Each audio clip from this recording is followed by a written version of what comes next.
நிகிதா, பேஸ்புக்கில் வைசாக் ஸ்டீல் என்ற நிறுவனத்தின் பெயரில் மார்க்கெட் விலையை விட 10% குறைவாக டிஎம்டி ராட் பொருட்களை தருகிறோம் என்ற விளம்பரத்தை புதுச்சேரி ரெட்டியார்பாளையத்தைச் சேர்ந்த சேதுராமன் என்பவர் பார்த்து நம்பி தொடர்பு கொண்டு விவரங்களை பெற்று அந்த நிறுவனத்தின் பெயரில் ஜிஎஸ்டி மற்றும் வங்கி கணக்கில் இருந்ததால் 30,97,000 பணம் செலுத்தியுள்ளார்.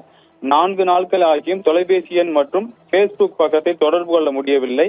தான் ஏமாற்றதை உணர்ந்த சம்பந்தப்பட்டவர் புதுச்சேரி இணையவழி காவலத்தில் புகார் அளித்தால் முதல்கட்ட விசாரணைகள் வைசாக் ஸ்டீல் நிறுவனம் உண்மையிலே பேஸ்புக் மெசேஜ் இல்லை என்பது இணையவழி மோசடி என தெரிய வந்தது. இதனையடுத்து இணையவழி காவலத்தினர் நவீன தொழில்நுட்பத்தும் ஆதார மற்றும் தகவலை திரட்டினார்கள். மேற்கொண்டு விசாரணையில் இந்த விசாரணையில் கண்டுபிடிக்கப்பட்ட தகவலை தனிப்படை போலீசார் கடந்த மாதம் 20ஆம் தேதி மத்திய பிரதேச விரைந்தனர். அங்கு விசாரணையில் பல்வேறு தகவல் திரட்டினர். குற்றவாளிகள் ஜார்க்கண்டில் பதுங்கியிருப்பது தெரிய வந்தது. பின்னர் தனிப்படை போலீசார் ஜார்க்கண்ட் விரைந்தனர். அங்கும் மேற்கொண்ட விசாரணைகள் குற்றவாளிகள் பீகார் சென்றதாக தெரிய வந்தது. உடனடியாக தனிப்படை போலீசார் பீகார் சென்றனர்.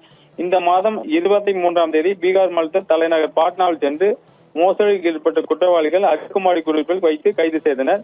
இதில் பீகாரை சேர்ந்த ராகுல் குமார் சிங், உத்தம் விஷால் குமார், ராயுல் குமார், அபிஷேக் குமார், தயானந்த் ஆகிய 5 பேரை கைது செய்தனர். அவங்க விசாரணை மேற்கொண்டு 40க்கும் மேற்பட்ட மொபைல் போன்கள், லேப்டாப்கள் மற்றும் 34 லட்சம் ரூபாய் ரொக்கப்பணம் பறிமுதல் செய்தனர். அவரை நடத்திய விசாரணையில் கடந்த 2019ஆம் ஆண்டு முதல் இவர்கள் போலி நிறுவனங்கள் ஆரம்பித்து 100 கோடி ரூபாய்க்கு மேல் மோசடி செய்தது தெரிய வந்தது.